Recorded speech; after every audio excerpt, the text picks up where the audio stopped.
It's been a week. You don't even know the beginning of it. So I have a new regional manager, and my new regional manager was my very first district manager with Zoomies. Can they fix a roof I don't for think less than like $5,000? That would be awesome. I don't think so. I also watched Twisters today because it's streaming on Peacock. It's Peacock. That's what it is. Yeah, so Twisters is streaming on Peacock, and 10 out of 10, very much recommend because I loved Twister. So I was like really looking forward to this one. Cool. Maybe I can have a tornado come and rip my roof off, and that way maybe, the insurance will cover me for a new one. Anyway, enough about my household problems because it's time for the AHL pre-show. Welcome back for another week of AHL action. I'm Andrew. I'm Dee. And we are so glad to have you guys back because we got a lot to talk about. I don't know about you guys, but I mean, it's been an actual literal whirlwind of hockey action. I mean, I'm kind of trying to keep this Twisters themed here. Let's just get right off into it because if you want to talk about just forces of nature just ripping foundations up and throwing them all over the place, let's talk about the Utica Comets. New coach, same results. They've actually been shut out their last two games at home, and they are 0-10, 1-2. It's been an epic disaster that probably might deserve its own movie and sequel someday, but currently as it stands, Utica has no wins. You love to see it. Do you? I do.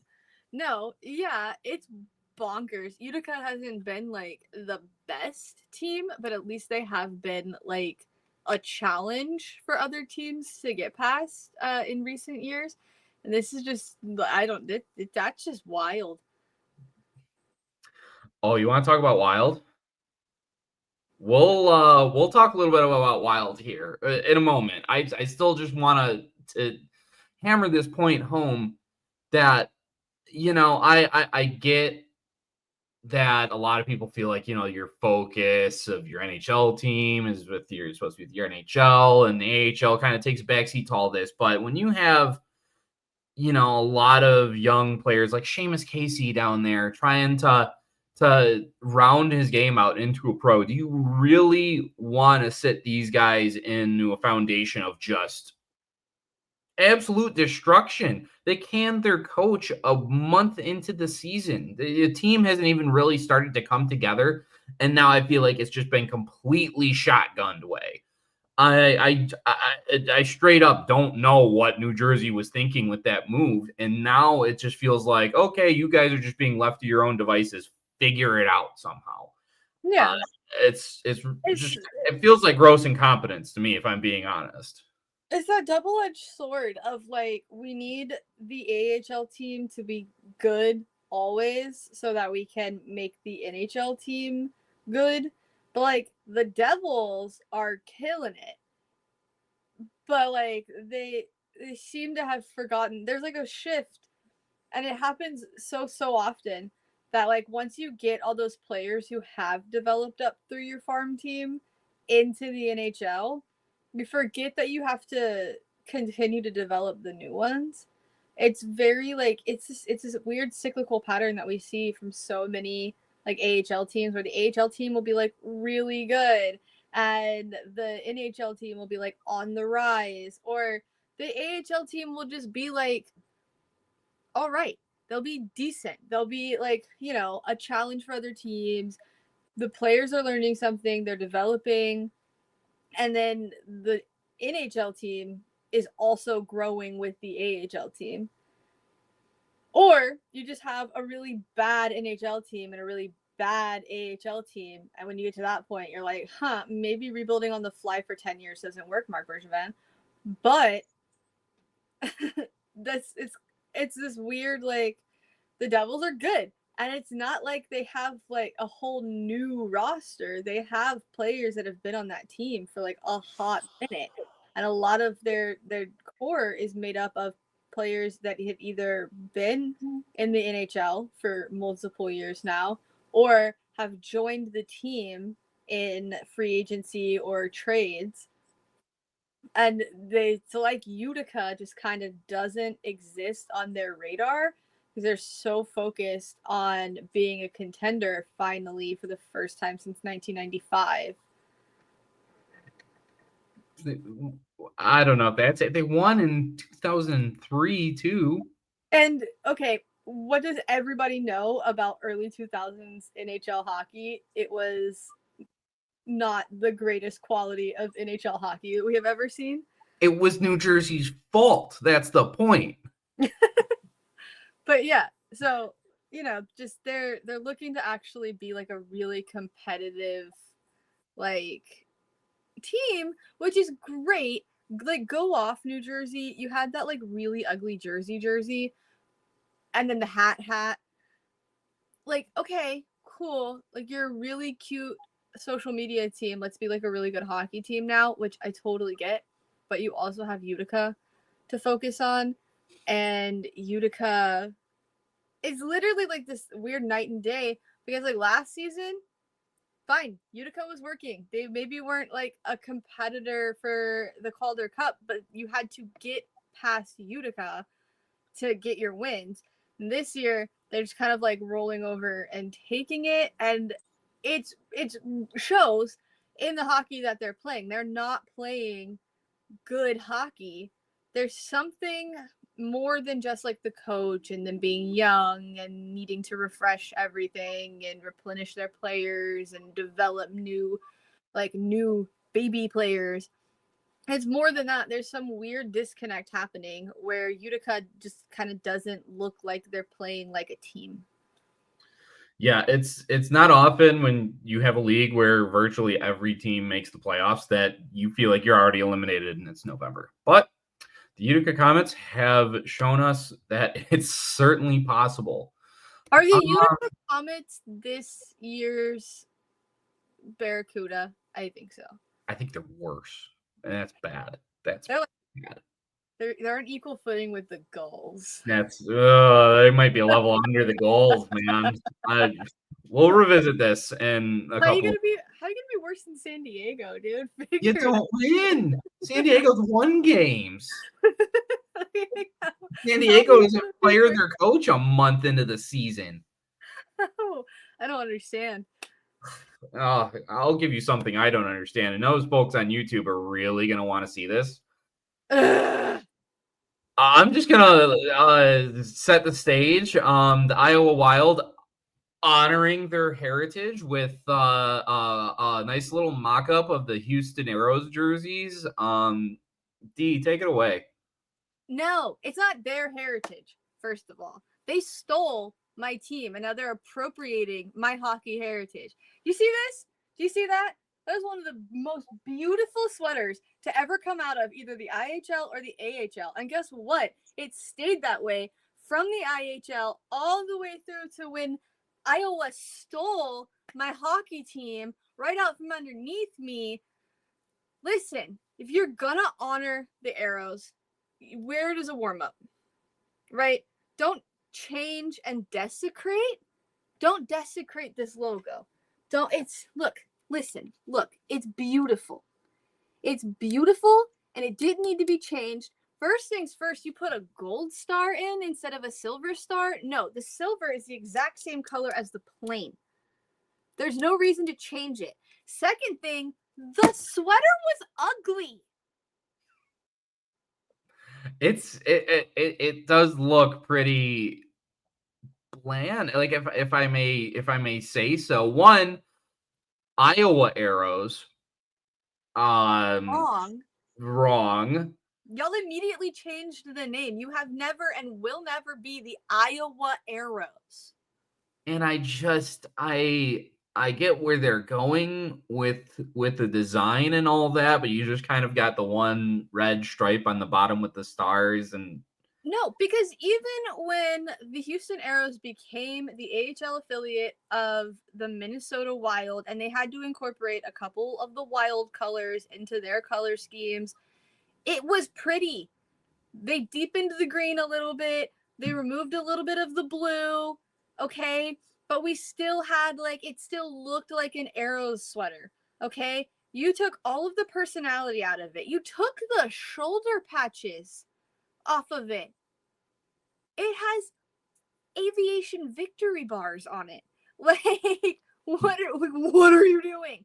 We had to also put the Minnesota Wild logo somewhere on the shoulder. Do you know what they did?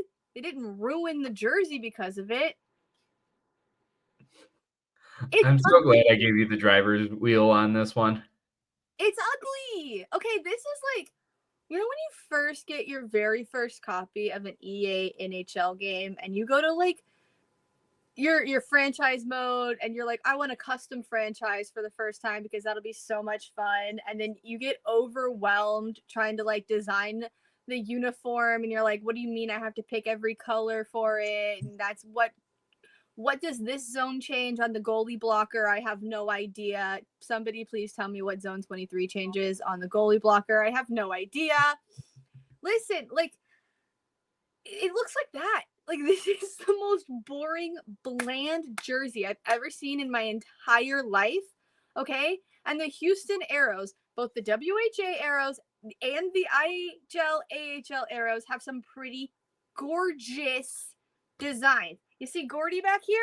That's an Arrows jersey from the WHA Arrows. It's baby blue, dark blue, white. It says Arrows diagonally across the front. It's beautiful. This guy right here, it's got blue, it's got silver, it's got green, it's got the plane. It says Houston. They didn't ruin it. If it makes you feel any better, Iowa got dog walked while they were wearing those jerseys. Yeah, because they're not the Arrows. It was bad karma all the way to the start. So I did that. I prayed so hard on their downfall for doing that. And I don't think there's anyone that's happier in the AHL world for it. You can't steal my hockey team, appropriate my hockey heritage, and then be good. No. That's fair.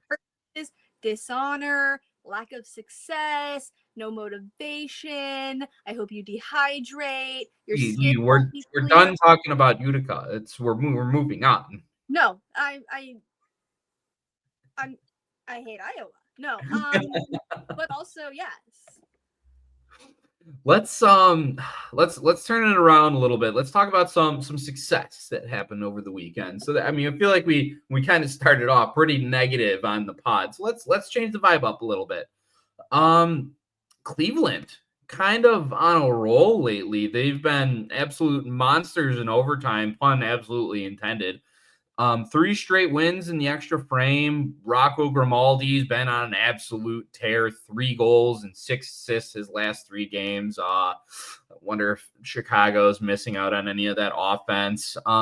But the player of the week actually went to Denton Mateychuk with 16 points in 15 games already in his rookie season. It's been a lot of fun for this Monsters team. They have the most goals for and the second most goals against in this division in the North. So it's been high octane, a lot of action. Definitely not that early 2000s New Jersey Devils trap hockey in Cleveland. They are having a lot of fun out there, and they're winning while doing it. Plus, David Juracek and Michael Puta coming down from Columbus. So they're getting reinforcements on the way on top of it. It's been fun on Lake Erie.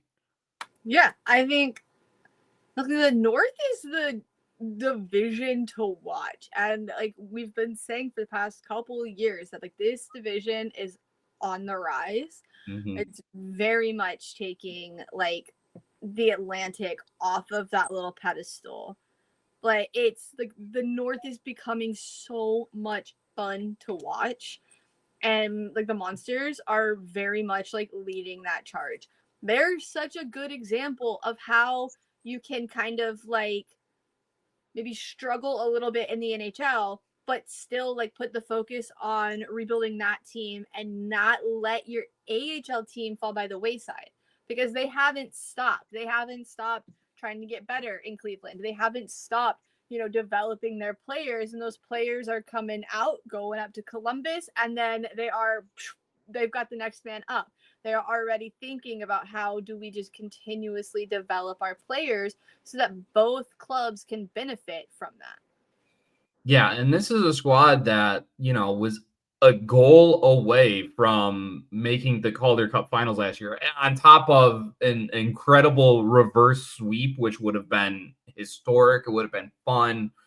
Hershey's just got to ruin everyone's party, but a lot of those names that really helped pull Cleveland to the brink of Eastern Conference success is returned. They still got Trey Fix-Wolansky. I already mentioned Juracek and Puccia coming in back. Then you add Rocco Grimaldi, who has just been, again, I don't want to keep using this pun, but an absolute monster offensively. He absolutely wants to keep using that pun. Absolutely. I mean, come on, look at me here. So when you kind of factor all that in, and it's gonna be a tough out in the postseason already, and you're just seeing this team establish itself once again as one of the premier teams in this league. It's a lot of fun. I like being able to watch them from outside the division, and even having my beats play them once every now and then because they're close enough to Grand Rapids and Chicago where I can see them a couple times a year without having to worry about getting absolutely dog raced by them in division play. So it's great. I love the Monsters, and I can't wait to see what else they got in store this season. Let's keep that success train rolling, because I have someone who's actually on the beat, who's actually been performing really well over this last week and just all season. And the Griffins decided to take command of the Central Division this weekend. They went into Milwaukee, scored 2 power play goals, which is like mind-blowing enough as it is with this team and the man advantage, and knocked Milwaukee off and take that top spot up there in the Central. The Griffins are looking real good early on here. The real story of this team early on, they Marco Casper called up to Detroit. Carter Mazer, William Wallinder have been hurt, and this team just finds ways to keep finding producers, keep winning. And there's an extra added factor of intrigue coming on here with the assignment of Jack Campbell. So you already have Sebastian Kosa, who's been a rock in that for the Griffins. Now you're getting Jack Campbell coming down. You already have Billy Husso there. Obviously, Kosa is the number one guy. It's a crowded goaltending room, but sometimes that's not a bad problem to have for this team with the well that they've been playing in front of their goalies. I really like having 3 goalies. I love a 3 goalie rotation. It allows your goalies to rest, but it also puts the competition on the goaltender to have to earn those starts and earn that net, and literally just you have to be playing your very best hockey as a goaltender.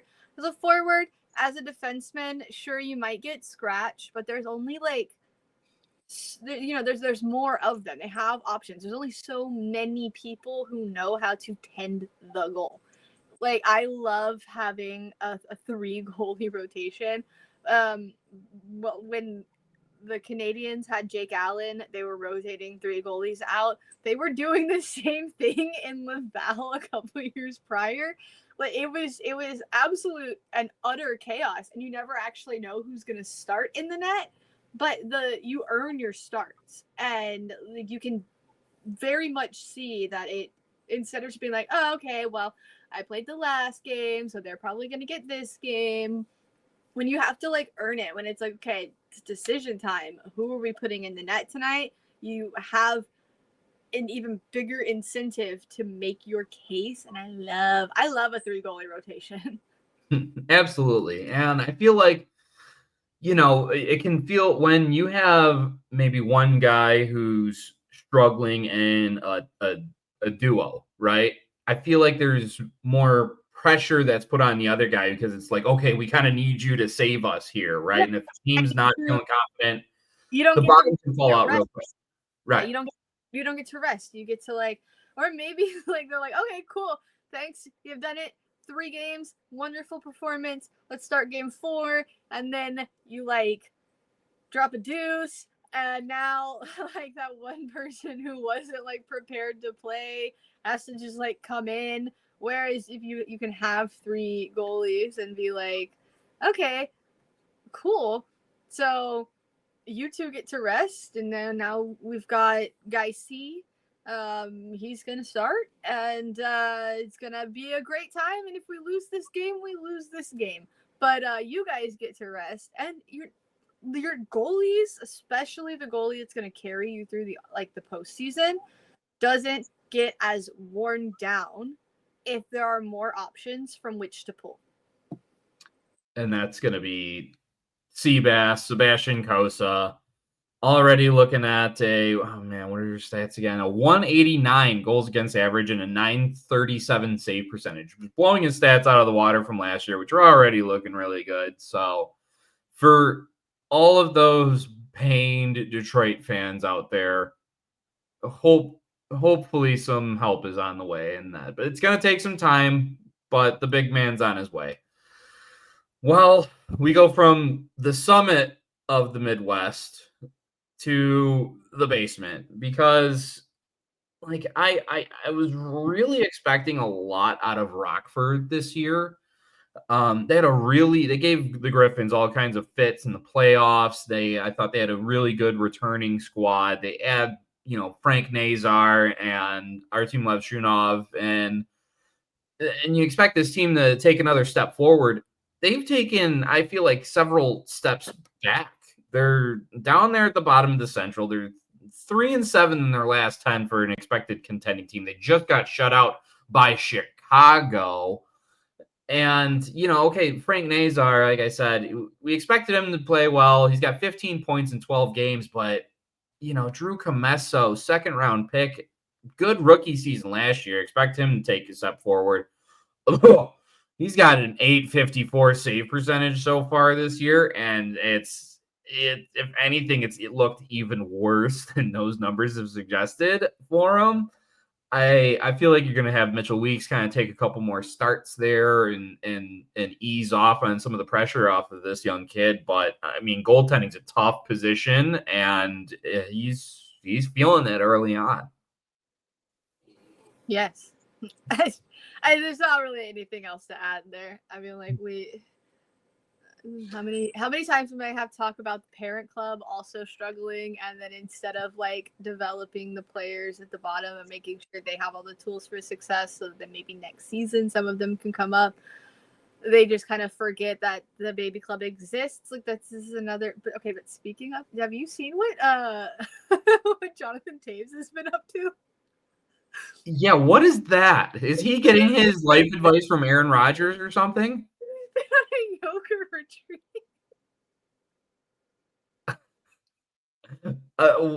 So that's the state of what's been going on with Chicago and everything Chicago adjacent lately. Sorry, I wasn't gonna bring it up, but you reminded me. No, it's worth a bit of a tangent, and I'll give you that. I thought it was like a fake account posting about it at first. It was TSN. I saw it from TSN. It was real. It was real. That happened. That was legit. Oh, it's absurd, and I love that because it's like I don't think in his statement he said that like I understand now that everything that I've been going through is my fault, and I'm like, I don't think it is, Jonathan. My man's is finding some spirituality, so I'd say we just kind of let him take the reins, and maybe he needs a ayahuasca retreat with Aaron over in New York to kind of get this all sorted out, because I feel like I don't know where both of their sporting careers kind of went at the end there.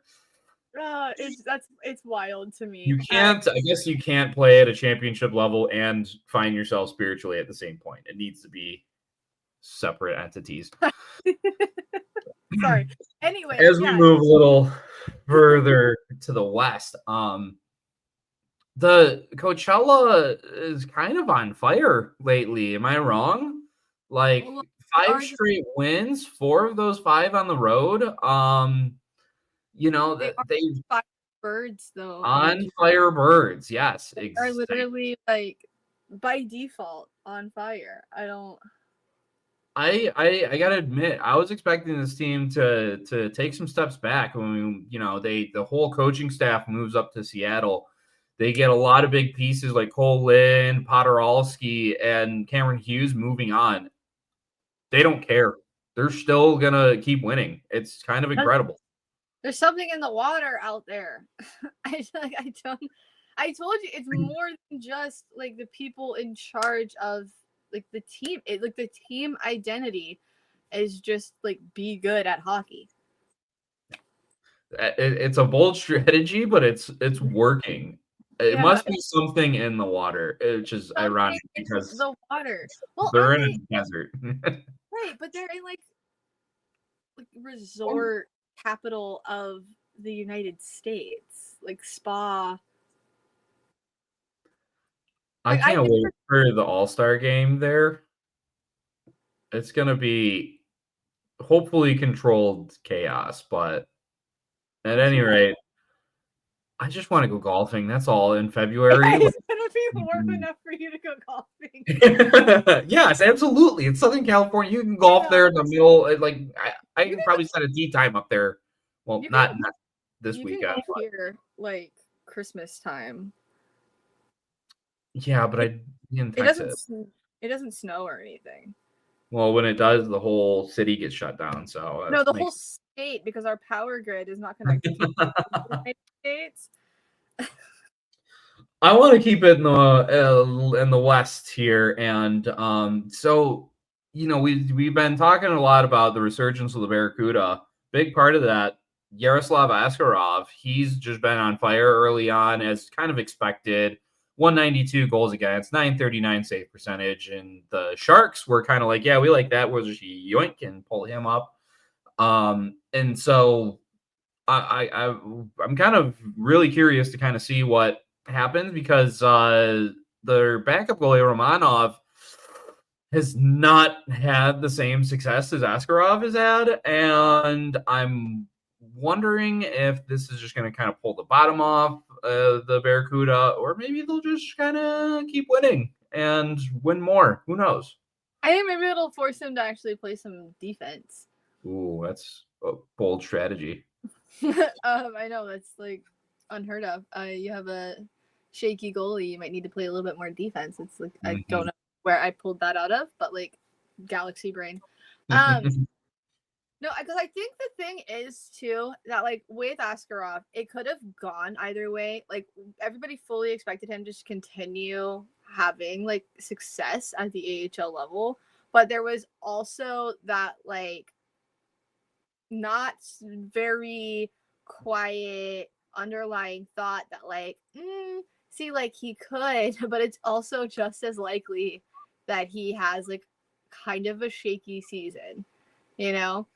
And like love that he is having a great season, but when you have a goalie that's really good for you, your defense is allowed to take a little bit more risks. They're allowed to be a little less defensive, you know. And they're gonna have to like tighten it down, and they're gonna have to kind of go back to hockey basics instead of like trying the things that may not work out so well because you can trust the guy in the blue paint. Yeah, they might have to shift their style, but I hope they don't kind of shift away from their identity because it's been working. Doesn't really matter who's been in that. I mean, clearly Askarov gives them a better chance every night, but you can't completely get away from what's been working for you because then you're going to end up like the Barracuda the last couple of years, and Yeah, which is a team with no identity. play just like a little more defense though. Right. You know, you don't need your defensemen like active on the puck like so much, you know. You definitely need your defensemen a little bit more like staying closer to your blue line. Like you need them ready to get back and like to support your goalie. But on the other hand, like you definitely want to maybe get that goalie some goal support. You definitely want to make sure that at the other end of the ice you're forechecking really well. don't put all of that energy into just shoring up the back check. Make sure that you continue that growth on the forecheck, because that forecheck is where the Barracuda are finding their footing this season, where they're kind of finding like their style of play and getting any of their success from. It's been a very dynamic forecheck for them. And they need to keep building on that. And look, it's not the most dynamic forecheck in the league, but like, have you watched the Barracuda for the past 3 seasons? Because this, like, in the offensive zone, they look alive for the first time in 3 seasons, and I will take that. Absolutely. And so will Barracuda fans. So you're losing one of the best goalies in the league, but this is still a strong team top to bottom. They should be able to be just fine.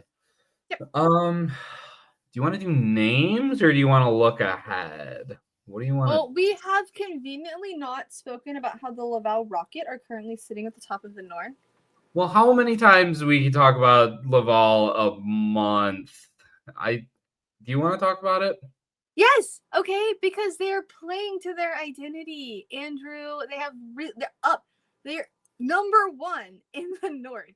All right. They've had an incredible. We don't have to talk a lot about it, but they are continuing their success, even with like kind of a revolving door of players coming up, going down, going up, coming back down. Like it's been really good.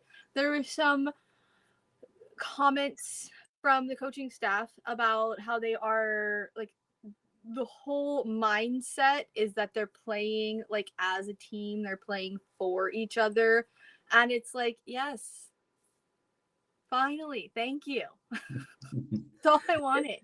Yeah, they're kind of on fire right now. I believe point wise, they might be sitting number 1 in the whole league, if I might be mistaken. No, Calgary's got that honor, but Calgary's also played 2 more games, so points percentage wise probably goes to the Rocket. Anyway, they're absolutely just killing it.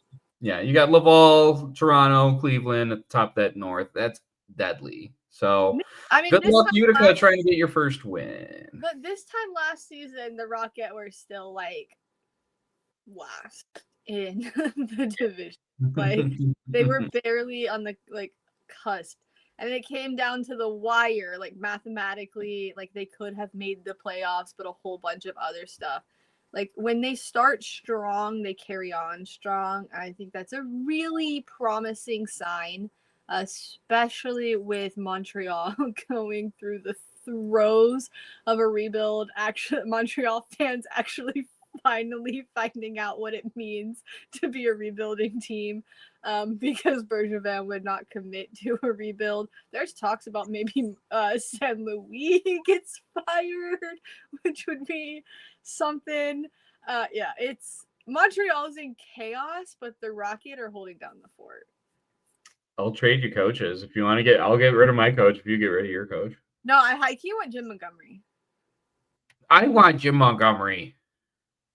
I just need Montreal fans to be like, Scotty Bowman didn't speak French. Montgomery doesn't speak French. Neither did Scotty Bowman. Well, it's not the 70s anymore, D.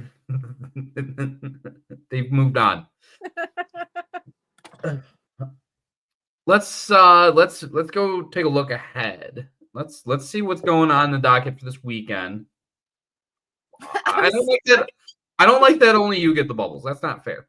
You have to turn on the setting on your Apple devices, Andrew. I'm not even on an Apple device, so that makes sense. That's why. See? Let's take a look at it.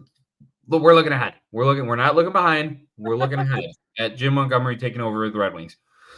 But first, we got some key matchups this weekend, obviously, in the AHL, but we're going to try and narrow it down to the most intriguing ones. We're going to kick it off on the West Coast. We got Friday and Saturday. Abbotsford's going into Henderson, and not the top of the point standings here in the Pacific, but I think that kind of lends a little bit of intrigue into this matchup because you got Abbotsford that's kind of kicking off a lengthy road trip, sitting away from home, and Henderson sitting at the bottom of that division is really going to need these points early because if they don't. I feel like it's going to kind of snowball out of control for them. And I feel like they're kind of taking that San Jose stance where it's like, okay, San Jose is now moving up in the division, and Henderson's now becoming that team that kind of gets neglected by its parent club and sits at the bottom of the division standings, which is Vegas. It kind of makes sense. They're always competing. There's not a lot of bread in that basket to fill up the Vegas cupboard. also doesn't really like bring players up very often. Like Right. Vegas rarely has like rookies. Vegas just signs like whatever superstar is willing to play hockey in the desert. Right. And, like, yeah, listen, I love when two teams have two very like vastly different goals from one another. Like Abby obviously has to come in and set the tone for the rest of their road trip, while Henderson is like, okay, at some point we have to defend home ice.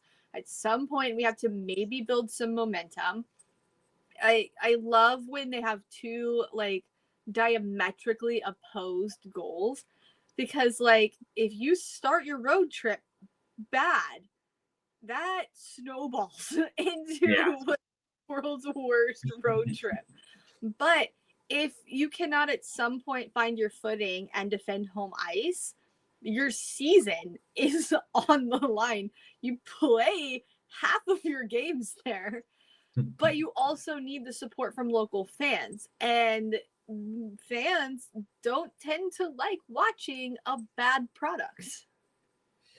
Absolutely. At the AHL level, even though tickets are like $40, nobody's paying $40 to go watch a team lose to the Abbotsford Canucks.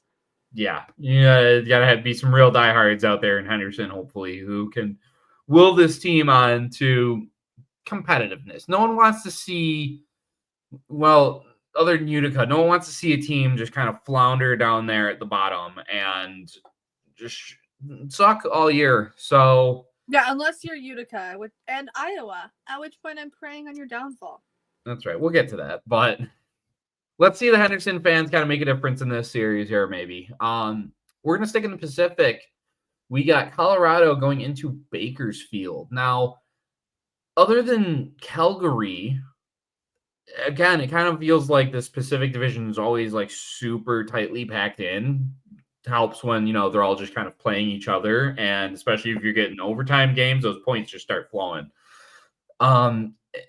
This would be a good chance, I think, for either team to kind of gain some separation. So naturally, they're probably both going to get they're going to 2 split points, and exactly they're going to split this series. We already know, but it's an opportunity, and that's that kind of mystery that continues to make this fun game flow.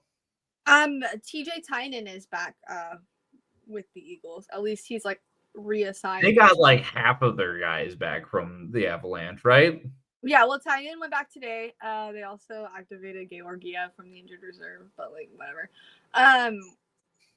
But yeah, so definitely they've got Tynan back. Tynan's like just always really good for the Eagles. Tynan's just like a really good like core member of your team to have.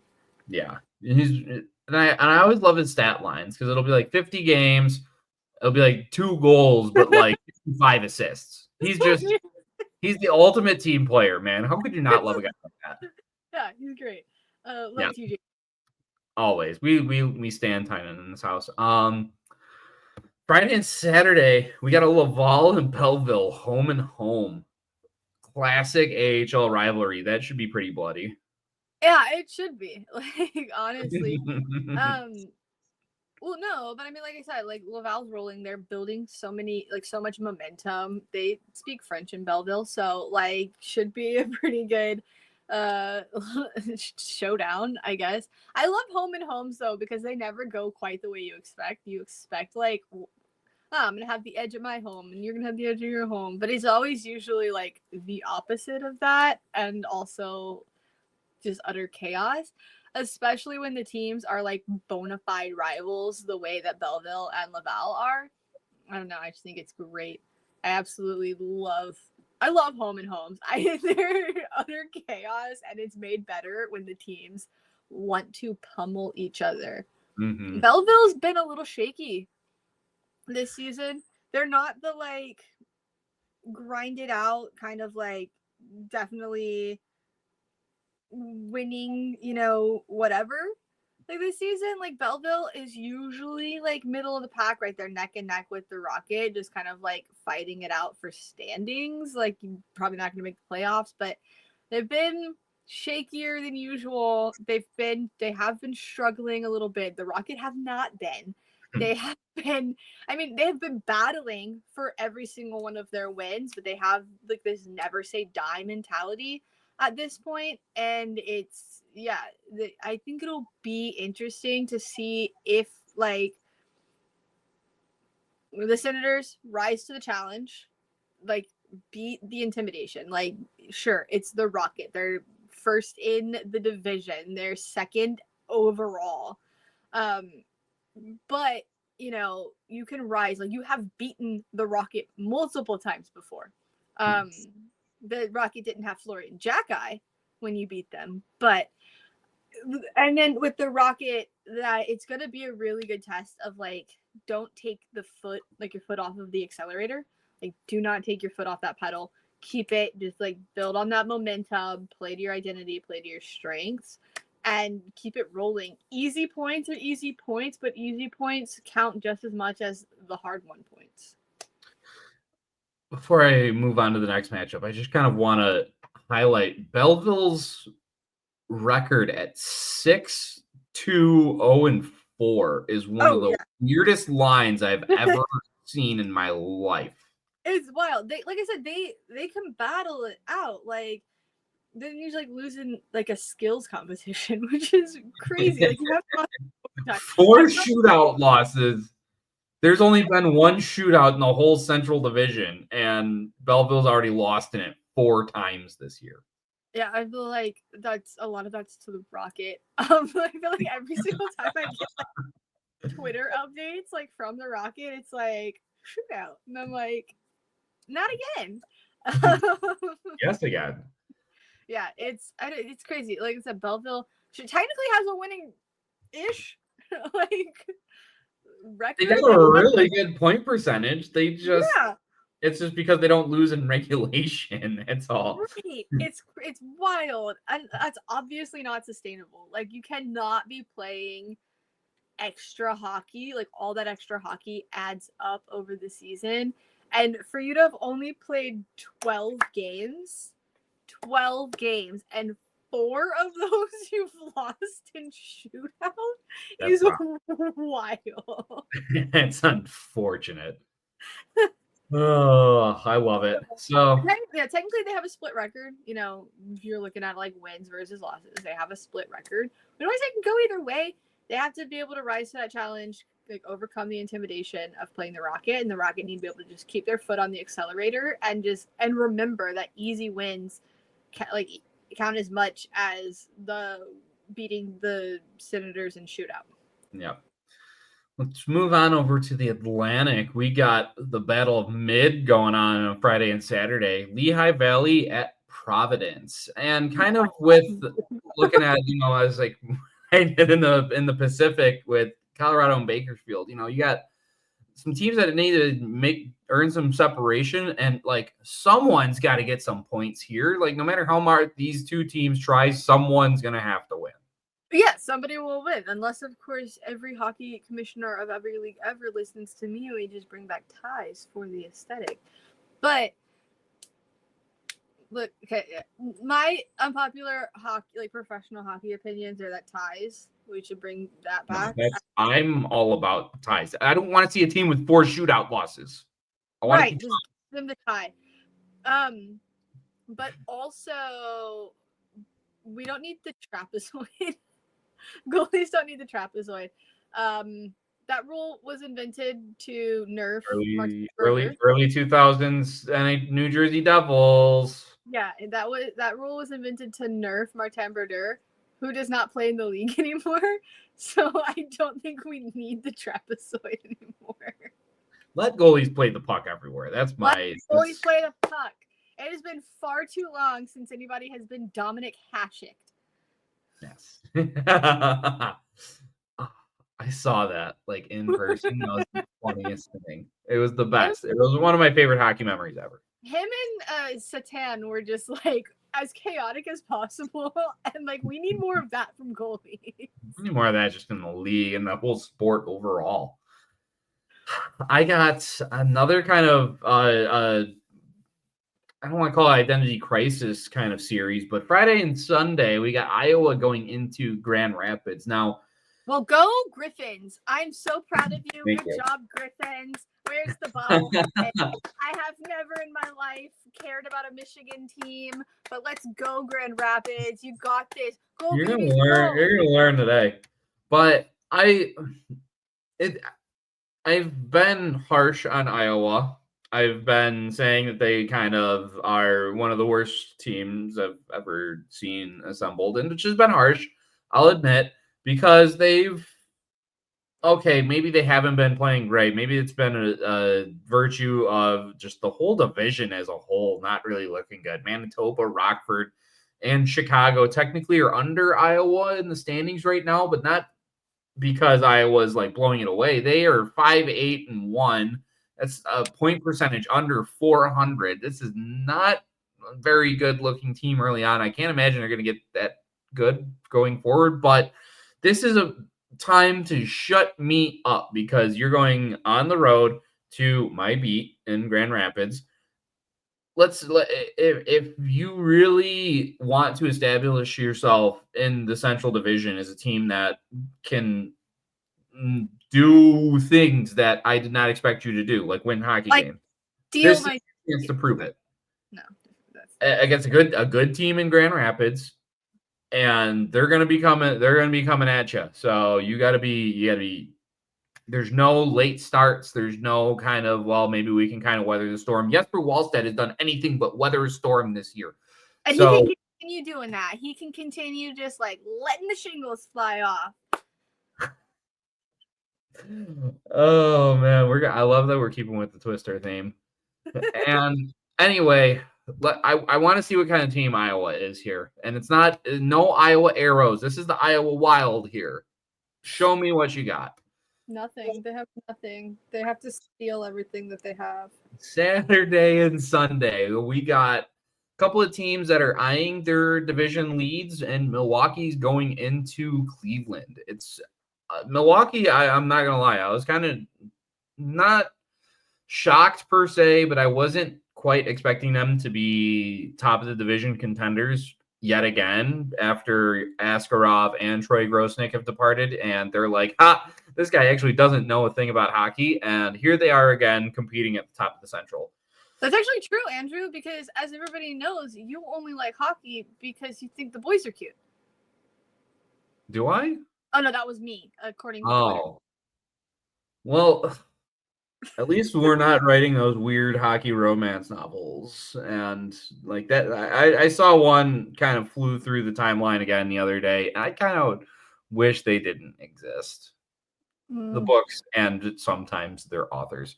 I'm going to start reading them and summarizing them. Don't. Podcast. Don't.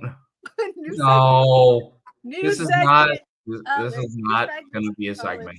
It is going to be a segment, whether he likes it or not. I'm going to get a graphic made. Where's James? I need a graphic. Please don't. There was one last bit of this tangent. I swear. There's one where my buddy's girlfriend had it, and the player on the cover, the jersey was the Seattle Kraken jersey, except it didn't have the logo, and the guy's head was colored and shaped just like Matty Beniers. And someone's got a Matty Beniers. I can't even know what my limits are to saying what goes on beyond this, but you guys need to like tone it down about 5 or 10 steps. At least don't model it after NHL players.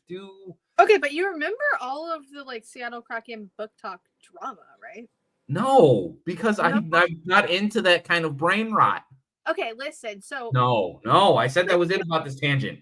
Listen, no, Cliff Notes is that this girl gets into like hockey romances and she learns hockey because of it. She finds out about the Seattle Kraken because Alex Winberg exists. And obviously Alex Winberg is a very attractive human being, okay?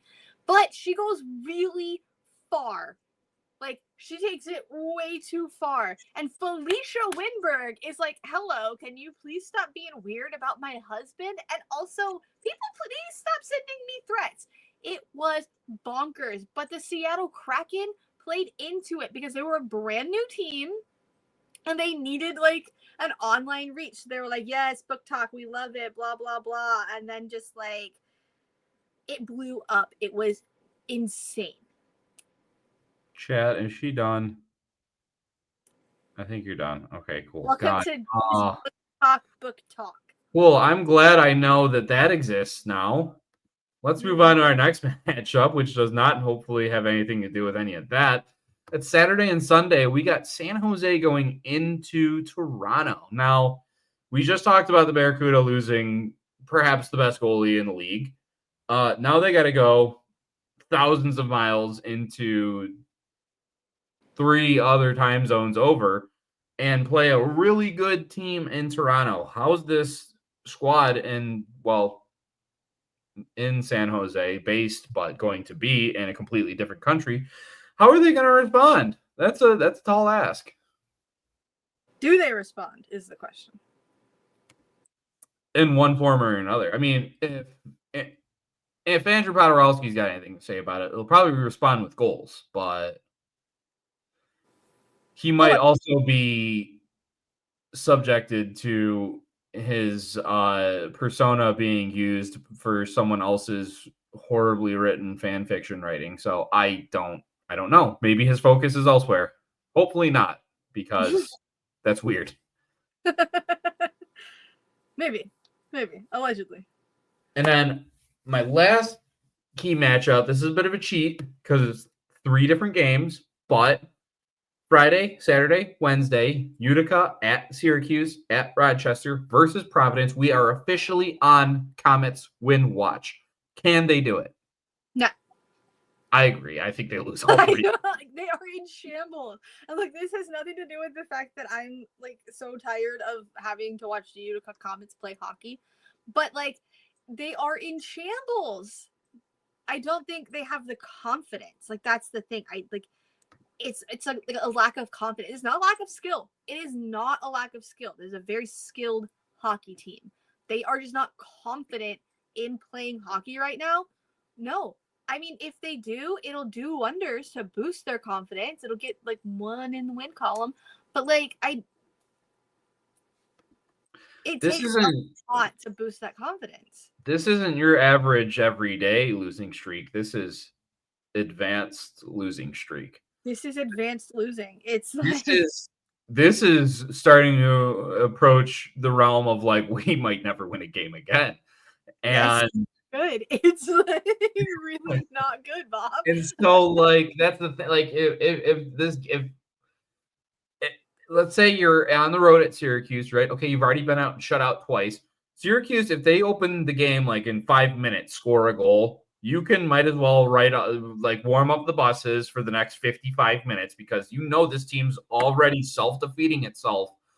You got a coach that's being asked to like pick up the pieces from the last guy who's probably just like on a beach in Cancun, just laughing, watching this team continue to plummet in the standings. He's like, well, this isn't my train wreck anymore. And they have to try and pick up the pieces of just falling apart left, right, and center. I want for the guys in the locker room, I want them to get a win, but for the organization and especially the New Jersey Devils for the way they've handled this, I want to just I can't see this team. I can't see it, especially going out on the road to Syracuse. That's a tall ask for a team that's has no confidence right now. It's and like it's all in the confidence. Like if they were like, a little bit more, if they were competitive in these games, they're not scoring, they're not defending, they're not doing anything. If they were in it, like I'd be like, okay, well they're trying, but like they're not even trying at this point. If they lose all 3 of these, we got to talk about them next week. Yeah, oh. Like it's very not good. What happens first? We'll close out this episode with this. The Comets win a game, or an actual comet falls on Utica's arena? No, I don't know. I'm not a meteorologist. I don't think that too attracts comets. I'm not a astronomer. That's the word I'm looking for. There it is. I was going to say astrologist. Also not correct. Oh no, those are the people that write those books. But they do know. They do be knowing about the comets. I need a woo-woo stars zodiac girly to come tell me when the next comet is falling, because that'll do a lot to kind of. Oh, well, I'll tell you what, a wind falling in Utica is probably off, but the watch is on, so Yeah, I think they might win. And my roof might fix itself, but you know what? These things generally don't happen. But at any rate, never though. Like, you never know. You never know. But I do know that it is the end of the episode this week. That's a lot. That was a whole mouthful. But I'm Andrew. I'm Dee. And thank you all for joining us for this wonderful week of AHL action. Maybe we'll cover Utica win next week. Maybe we'll cover. Light a candle for Iowa's downfall. The more candles we light, the more likely the barn is to burn down in Des Moines. They can move back here. It's fine.